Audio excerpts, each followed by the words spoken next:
మెడకు ఉచ్చు బిగుస్తున్నట్లు తెలుస్తోంది. క్వాడ్జ్ తవ్వకాలు జరిపే క్రమంలో క్వారీ కింద కాపురం ఉంటున్న పల్లెలను ఖాళీ చేయించడం, ఆ సందర్భంగా ఎస్టీలను భయభ్రాంతులకు గురి చేశారన్న అభియోగాలతో ఆయనపై అట్రాసిటీ కేసు నమోదైంది. సర్వేపల్లి రిజర్వాయర్ నుంచి కోట్ల విలువైన గ్రావెల్ కొల్లగొట్టే క్రమంలో ఒంగోలు ఎంపీ మాగుంట శ్రీనివాసులరెడ్డి సంతకాన్ని ఫోర్జరీ చేసి పర్మిట్లు పొందినట్లు తెలుస్తోంది. ఈ కేసులో కూడా కాకాని నిందితుడిగా ఉన్నారు. ప్రస్తుతం ఈ కేసును సిట్టు దర్యాప్తు చేస్తోంది. ఇది కూడా ఆయన మెడకు గుదిబండగా మారుతుందేమోనని వైసీపీ వర్గాలు అంటున్నాయి.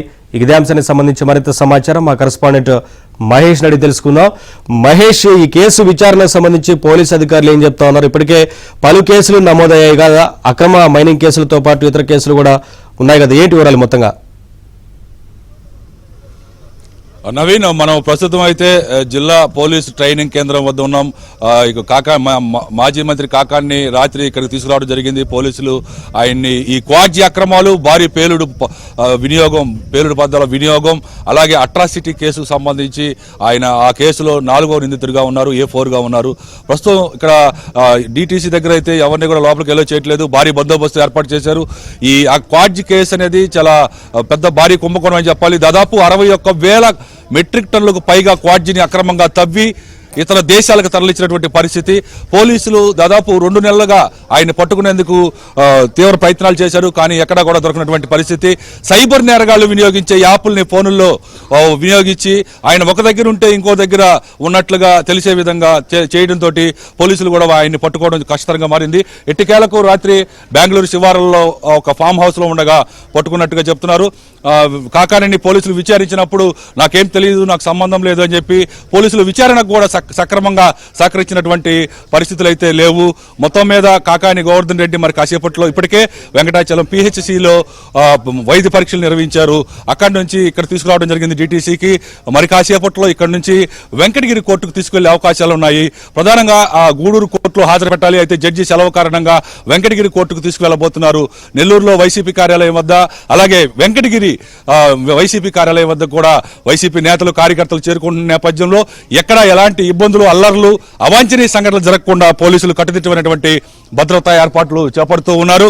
మొత్తం మీద ఈ కాకాని ఈ కేసులు ఇదొకటే కాదు, ఈయనపైన పలు కేసులు ఉన్నాయి. గతంలో ఎన్నికలకు ముందు నకిలీ మద్యం గోవా నుంచి ఒక మాఫియా వాళ్ళ ద్వారా, అండర్ గ్రౌండ్ మాఫియా వాళ్ళ ద్వారా నకిలీ మద్యం తీసుకొచ్చి ఓట్ల కోసం ప్రజలకు పంపిణీ చేయడం జరిగింది. ఓటర్లు పలువురు మృతి చెందడం కూడా జరిగింది. అలాగే ఇటీవల ఒక ఫోర్జరీ కేసు, సోమిరెడ్డి విదేశాల్లో ఆస్తులు ఉన్నాయంటూ కొన్ని ఫోర్జరీ కేసులు, పాస్పోర్ట్లు, అదొక ముఠ, అంతర్రాష్ట్ర ముఠ. అది వాళ్ళు ఆ నకిలీ పాస్పోర్ట్లు అలాగే ఇతర సర్టిఫికెట్లు ఆస్తులు ఉన్నట్లుగా చేయడం జరిగింది. ఆ నకిలీ ధృవీకరణ పత్రాల కేసు కూడా ఆయన పైన ఉంది. దానికి సంబంధించే కోర్టులో కూడా ఒక చోరీ సంఘటన చోటు చేసుకుంది. ఆ కేసులో కూడా ఈ మొత్తం మీద దాదాపు ఇంకా చాలా కేసులు ఉన్నాయి. గడిచిన జగన్ ప్రభుత్వ హయాంలో 5 ఏళ్లలో కాకాని గోవర్ధన్ రెడ్డి చేసినటువంటి అన్యాయాలు, అక్రమాలు, అరాచకాలు అన్ని ఇన్ని కావు. ఇవేమని ఎవరైనా ప్రశ్నిస్తే వాళ్ళందరిపైన కూడా పెద్ద ఎత్తున పెద్ద సంఖ్యలో కేసులు పెట్టడం జరిగింది.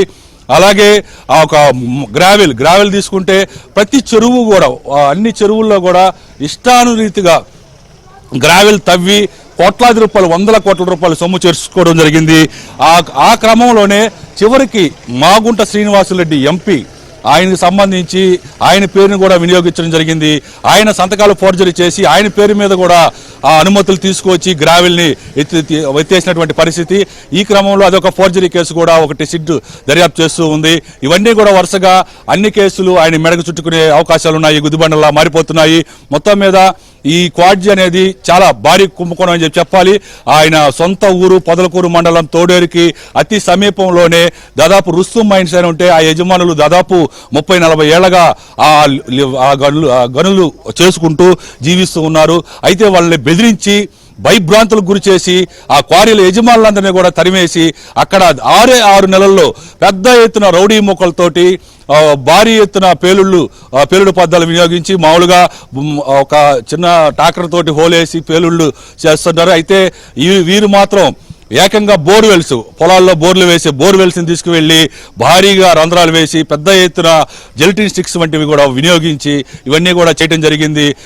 కేవలం 6 నెలల్లో దాదాపు దాదాపు 61,000 మెట్రిక్ టన్నులకు పైగా క్వాడ్జిని తవ్వేశారు. ఇదంతా కూడా చైనా వంటి దేశాలకు ఎగుమతి చేయడం జరిగింది.